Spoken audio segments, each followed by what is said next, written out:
Today, we are pointing our compass straight towards central Vietnam for a deep dive into the historical, cultural, and culinary heart of the country. Hue is a city that's just defined by layers. It was the absolute epicenter of power for the Nguyen Dynasty, serving as the imperial capital from 1802 all the way into the mid-20th century. Right. So when you look at its architecture, its art, and especially its food, you're really seeing the physical legacy of Vietnamese feudal power. And we've taken a whole stack of sources, everything from archaeological reports on its UNESCO architecture to deep-cut articles on its very localized street food. And our mission is to fuse these together. We want to understand how the ancient royal court's principles like geomancy still influence everyday life, and maybe more importantly, what critical factors doomed this cultural powerhouse politically. And the story of Hue is really one of meticulous, beautiful planning and then just devastating loss. To get the city, you have to start with that massive fortified center the Nguyen Dynasty built. Let's zoom in on that. We're talking about the Hue Citadel, the huge walled core that holds all the royal structures. That's right. The construction of the central imperial city, the Hoang Thon, began very early, back in 1804, under Emperor Jialong. And the ambition here was huge. I mean, the design was explicitly modeled after Beijing's Forbidden City. It was a clear signal, a desire to stand shoulder to shoulder with the great East Asian empires. And our sources lay out this incredible layered defense system. It's not just one wall, it's a whole concentric system. Can you walk us through those rings? Certainly. So you start with the outermost layer, the Kin Thon. This is the colossal square-shaped citadel protected by this huge moat system. So that's defending the entire capital. The whole administrative capital. Yeah. Then, inside that, you find the Hoang Thon, which is the imperial city itself. That housed the government offices, the grand ceremonies. And then at the very, very heart of it all, the most exclusive part. That is the Tu King San, the Purple Forbidden City. Just the name itself tells you everything about that direct lineage and, the reverence for Chinese imperial models. But here is where He really diverges from its inspiration. Beijing faces true south, but the He Citadel was oriented to face the Pieng River, the Perfume River, to the southeast. That wasn't just for the view, was it? Not at all. That was all guided by the principle of Feng Thu, or geomancy. The river was seen as essential for harnessing natural energies. And the position was chosen because of those two islets in the river, right? Exactly. Con Hun to the east and Con Da Vien to the west. They were seen as a topographic representation of Dung Yin and Yang, a perfectly balanced seat of imperial power. So the spiritual requirements literally dictated the city's access. That must have taken an immense amount of time to build. It did. The entire citadel complex wasn't fully completed until 1832, so that's almost 30 years of work. And the result was breathtaking, defined by these incredibly powerful symbols. Structures like the flag tower, the Ko-ai, which anchors the whole complex, and then there's the Phu Van Pavilion, which is actually on the 50,000 VND note. Then that wasn't just decorative. That's where imperial decrees and, importantly, the results of the imperial exams were displayed. A real statement of power. And if you want an even bigger statement, you look at Heilong Kak. It's the tallest structure in the imperial city, built just to celebrate the achievements of the Nguyen emperors, a literal monument to their success. The tragedy, though, is the destruction. Our sources paint a brutal picture of how vulnerable this perfectly planned capital really was. Oh, the 20th century was just catastrophic.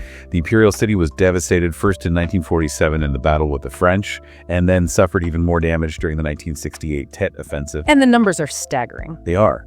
We know that out of about 160 original palace buildings, only around 10 major sites remain today. The scale of cultural loss is hard to comprehend. And this brings us back to that critical flaw we mentioned at the top. For all its cultural wealth and perfect geomancy, the choice of Hue as the capital was, strategically a disaster. It's the defining paradox of the dynasty. The city was isolated. It was built in this narrow plain, far from the huge population and economic centers in the Red River Delta to the north and the Mekong Delta to the south. Which made logistics and mobilizing resources a nightmare. An absolute nightmare in a crisis. And this wasn't some secret either. The threat was recognized almost immediately. And then Nguyen Dynasty just ignored the warnings. They did. Our sources document it clearly. The British ambassador John Crawford visited in 1822, a decade before the citadel was even finished, and he publicly criticized the choice. And his warning was very specific. Very. He said the capital was too close to the coast, especially near the Thian and estuary. Why did that matter so much? Because in the 19th century, with the rise of European naval power, that meant you were vulnerable to gunboats. He pointed out the military garrisons were positioned exactly where a naval power could easily strike. And 60 years later, in 1883, France sailed right up the coast and shelled the capital. They confirmed Crawford's prophecy to the letter. so in the end, they prioritized that perfect yin-yang balance of the river over the very real threat of a modern navy. A perfect cultural artifact, but a political liability. It's a painful lesson that geography and technology often trump spiritual harmony. Shifting from that political tragedy to more personal legacies, let's talk about the other great architectural statement of the dynasty. The royal tombs. 13 emperors, but only 7 tombs were built. And what's fascinating is how each one is this highly personalized reflection of the emperor it honors. So if the citadel was the rigid Confucian state, The tombs were where the personal aesthetic and the dynasty's changing fortunes were literally recorded in stone. You can track the entire arc of their rule just by visiting them. we should start with Emperor Minmanong's tomb from the 1840s. This is the height of Vietnamese power. That's exactly right. Minh Mang's tomb is the absolute paragon of Confucian perfection. It's a study in strict symmetry and order. You have 40 separate monuments, all aligned perfectly along a central axis. There's nothing accidental there. It's pure, unyielding power. Exactly. Now, you jump forward a couple of decades to Tu Dic's tomb, completed in 1867, and the sources describe this as a complete departure. It's the poetic, serene counterpart. It is. Tu Dic was a scholar and a poet facing revolts and the growing shadow of the French. He actually used this complex as a personal retreat while he was alive. So instead of straight lines and power, You get tranquil lakes, lush gardens, and pavilions designed for quiet contemplation. It reflects a ruler who is maybe more comfortable escaping reality than confronting it. His reign was the tipping point toward French control, and his tomb feels like a beautiful, luxurious resignation. And then finally, you get Kaiden's tomb, the flamboyant outlier, completed in 1931. This one just screams of compromise and colonial influence. It's the final and most theatrical statement. Kai ruled well into the colonial era, and his tomb is a deliberate fusion. You see traditional Vietnamese design mixed aggressively with French and Italian Renaissance styles. Not about contemplation or symmetry. Not at all. It's all about opulence, decorated with these intricate mosaics made of colorful ceramic and glass. It showcases a dynasty trying desperately to hold on to its identity while showing off Western-acquired wealth. From the static statements of the tombs to something much more ephemeral, but just as vital, the cuisine. Our sources stress that Ho cuisine is fiercely regional. Well, the food culture is a direct descendant of the imperial court's dietary needs. I mean, if the emperor demanded 50 different dishes, that required incredible precision.